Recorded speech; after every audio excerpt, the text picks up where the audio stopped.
katoa. No mai hai mai ki Whangarei Hui, Thursday the 9th of July. To begin our proceedings, I will ask our Chief Executive to open with karakia. Tui ronga, tui raro, tui tunakau ki a patu ki tahi, ki a kimiha, ki a rāwhua, te maramatanga, te mōhioranga, tihe wā mauri ora. Bind all that is above and before us, bind all that is below and after us, bind our collective hearts so that they may beat in unison as we seek out the enlightenment and clarity and seize the breath of life. Amen. Thank you. Councillors, just a reminder that if there are any items on the agenda to which you have an interest, please declare those before we go into the debate. We have apologies today from Councillors Deeming and Innes, and a late arrival apology for Councillor Peters. Can I have somebody move that those apologies be sustained? Councillor Coppolo is moving. Councillor Martin is seconding. Those in favour, aye. No. Against? Carried. We have two items on our agenda for the meeting today. Excuse me. And we'll start with item 4.1, which is the adoption of the 2020-2021 annual plan. There are three recommendations on page 1 of the agenda. I would like to move the recommendations. Do I have a seconder? Thank you, Councillor Reid. In moving those recommendations, so they become motions, the first one, of course, is to adopt our 2020-2021 annual plan, and then to resolve to carry forward unspent capital project budgets as at the 30th of June 2020, in addition to those already forecast, into the 2020-21 year. And the subsequent carry forwards will be part of a revised budget, which will be reported back to Council. And the third part of the recommendations are to authorise the Chief Executive to make any, and we know that there are some, necessary drafting, typographical corrections to the annual plan. Now, the second part of that is covered on page 3 of our agenda with the capital projects programme.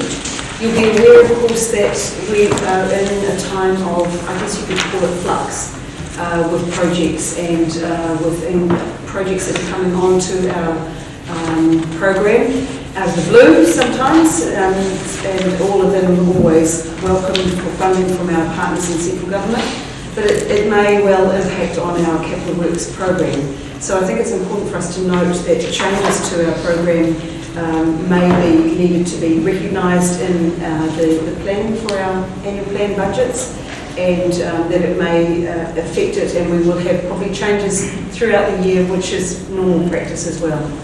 A budget is that, simply that, a budget, a forecast for the plan for as of today, and we know tomorrow things may well change.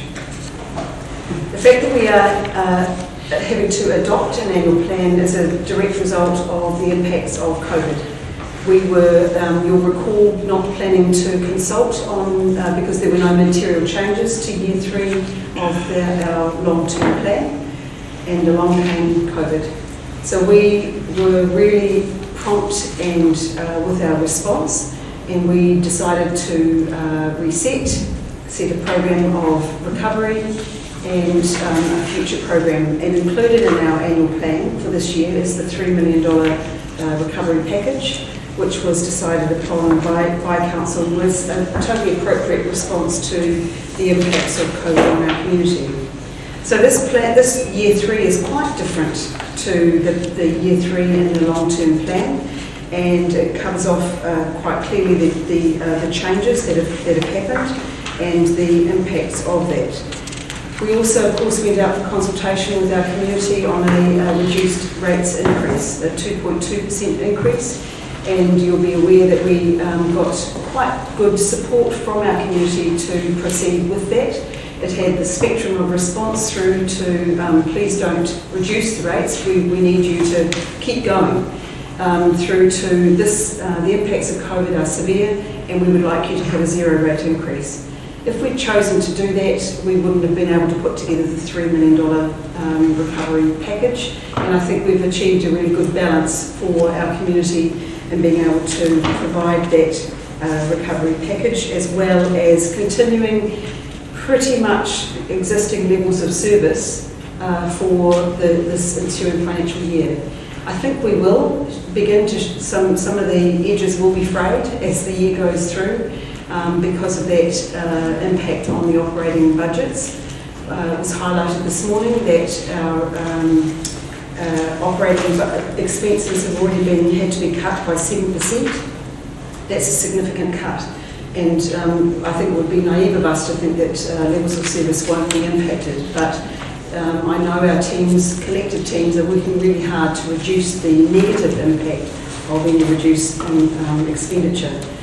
The aspects of freezing staff salaries, not replacing any staff that have been positions that become vacant, these will have an impact. And I think through the long-term plan, we are going to have to address that and make some tough calls about recovering the loss of income in this financial year through the early years of the long-term plan.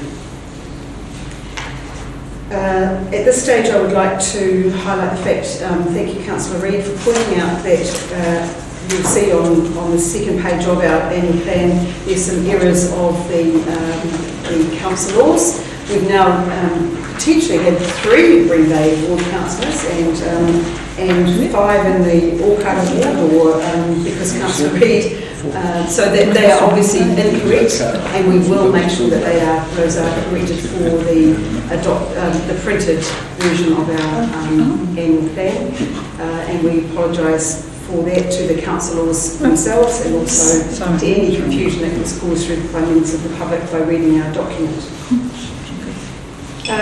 Again, the annual plan covers off the data about our district, the response to COVID, the changes to the rates, the relief package, and we've got an infographic around how we are planning some of our capital projects, but also some of the ongoing operational projects. I think that's a really clear graphic for people to be able to look at and see the spread across the district for investment for our community. It also covers, in the same format as the long-term plan, all of our council activities. So if somebody has a particular interest in an activity such as solid waste, there's a clear description of how it fits with our contributions to community outcomes, the levels of service, many of the performance measures that are required under the Local Government Act, but also some of the performance measures that we ourselves have added in to ensure that we are accountable to our communities. It covers off capital programs within each of those activities as well. You'll note, of course, that it also includes the financial information, the financial impact statement, and these are all requirements of our friends at audit, and of course it has been audited. It's kind of bizarre to be adopting an annual plan while we're in the financial year that it relates to. My preference would have been that we could have had this adopted before the end of the last financial year. But I think we're all aware of the constraints of time and the reasons why we are only able to bring this for a decision today. I do seriously lament that. I wish we could have done it earlier, but it was really constrained, and I have to pay tribute to the people who have worked effortlessly to get it to this point. Thank you. So I will open it up for debate. The $3 million targeted relief package. I would be interested to know what sort of response we'd have in it, in particular the 900 for community groups and the support for businesses, the 1.3. So I know it opened in 1st of July and it closes, I looked at when it closes and what the response has been. Do we have any updates that we can give Councillor Benny today? Thank you, Senator. Through the Chair, the first of the requests for that will come to the Community Development Committee next week. And yes, I noted in the recommendations for the community development there are some that are specifically targeted to that funding, which is good. But in particular, so what I'm trying to get at is the $900,000, are we looking to, is it looking like we will go to that amount, or do you think it will be less? Through the chair, it's a bit early to say at this point. Anything further, Councillor Beale? No, that's good for now. Any other debate? Councillor Hobbs. Yes, thank you, Your Worship. First of all, it's a relatively good plan. I'm pretty comfortable with what we've been able to do as councillors and management to arrive at the change we made and put it out in the plan.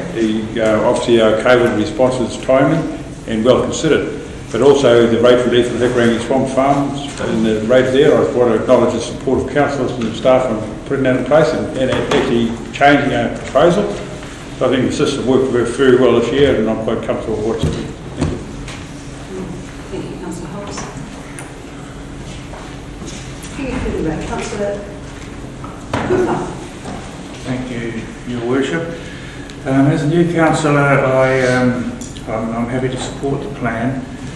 I do feel that I must voice some of the concerns from those people who are out in the rural areas regarding work, which in some cases is considered to be of significant safety issues. I'm talking about things like the stabilisation of the cliffs out at Whangarei Point.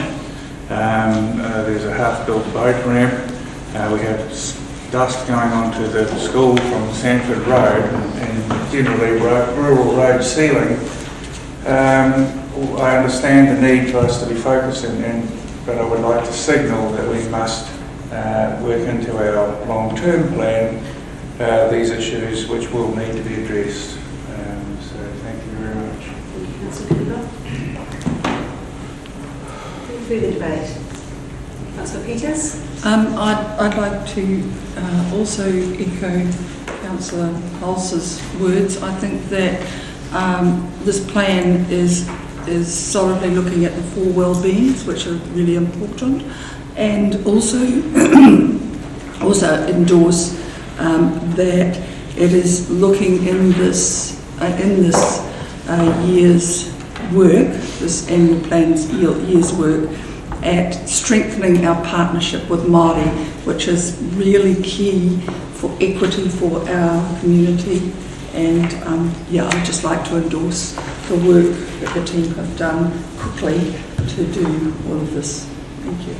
Thank you, Councillor Peters. Councillor Reid. Thank you, Your Worship. I fully endorse the plan as it sits, but it does come with a warning. We have effectively created a zero rates increase into our budget. Levels of service are definitely going to suffer, and the only way we're going to raise that is by raising the rates next round. So we need to be aware that there will be considerable, I think there will need to be considerable increases if we're to maintain the projections we have for our long-term plan. Be aware. Councillor Reid. Councillor Martin. Thank you. I think we need to acknowledge that the staff have been able to keep our plan pretty much on projection with a minimal increase in the rates, and we're still able to keep functioning. And I think that's a credit to everybody involved, because there was no knee-jerk reaction and we stuck to the plan. I know we're going to need to increase things into the future, but we may well need to cut our cloth to fit. And it's happened in the past, and that's how we need to look forward. But this is, as I say, it's a tribute to the staff to be able to keep us in the position we're going, and not having overspent in the last few years has allowed us to be in this position. Thanks. Councillor Martin. Any further debate? So Councillors, just noting that while we may not meet the balanced budget, there are two measures of balanced budget. We will have an operating and overall operating surplus, but we're looking at around 99%. or is it 98? Number 2? 98? Which is the budget, and I tell you what, I think we should have a test on figuring out what the difference is between those two benchmarks. So councillors, thank you so much, and thank you for highlighting the change we made around the swamp. I think it was a totally valid response. So I will put those motions. Those in favour, aye. Aye. Against? Carried. Brings us to item 4.2, page 163 of our agenda, and there is an amended resolution with some minor amendments. It's been circulated, so if we could look at the additional papers for the recommendations that I'll be asking that somebody moves and seconds those, and then I'll ask Ellen to perhaps just outline to us the reasons for those changes. So can I have somebody move the recommendation around striking our rate? Councillor Peters is moving and Councillor Reid is seconding. Just before I ask you to speak, Councillor Peters, I will ask Ellen if you wouldn't mind just giving an explanation of the changes that were required. Thank you, Worship. As is normal practice, while we drafted the rates resolution, we did do a legal check to make sure that the rates were fully compliant with the Government Rating Act. And while we believe there were, just for the avoidance of doubt, we put a point of clarity into the wording for the discount for full payment. Just made absolutely clear that the discount applies to the rates for 2020-21, not to any previous year's arrears. And also the comment on the last page of the additional there, just reflects the change in legislation. That step is not required anymore. We missed that all the way through. Probably the most fundamental point about these rates, because we are adopting a new plan in July rather before the 30th of June, which is normal practice, we have had independent legal review to check that there are no issues with that in terms of either the annual plan or the rating perspectives, and it's absolutely fine. And we comfort that we will be setting the rates in accordance with legislation. Excellent. Thank you. Councillor Peters, did you wish to speak to this? Just to say, originally I was in favour of a zero rates rise, but as I saw the consequences of that, I am very happy to endorse this 2% rise, which will allow us to care for our people and also be as fair as we can to all of the people in our district in their contribution towards our collective good. Thank you, Councillor Peters. Any other discussion?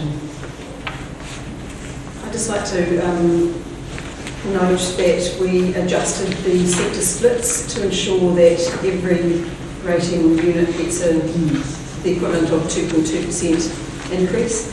You'll recall that through the revaluation it had some impact on the values in some of the sectors more than others. So I'm really pleased that we, through our consultation, agreed to look at a slight adjustment of the sector split so that the 2.2% increase is definitely going to be applicable across all sectors, instead of having an increased burden on some and less on others. Any further discussion on rates? If not, I will put those motions. Those in favour, aye. Aye. Against? Carried. Phew. Well done. Not used to it. That's a significant decision that we make, and obviously those corrections will be made to the document, and we'll get it ready and good to go in this financial year. So I will close the meeting today at 1:19. Thank you, everybody.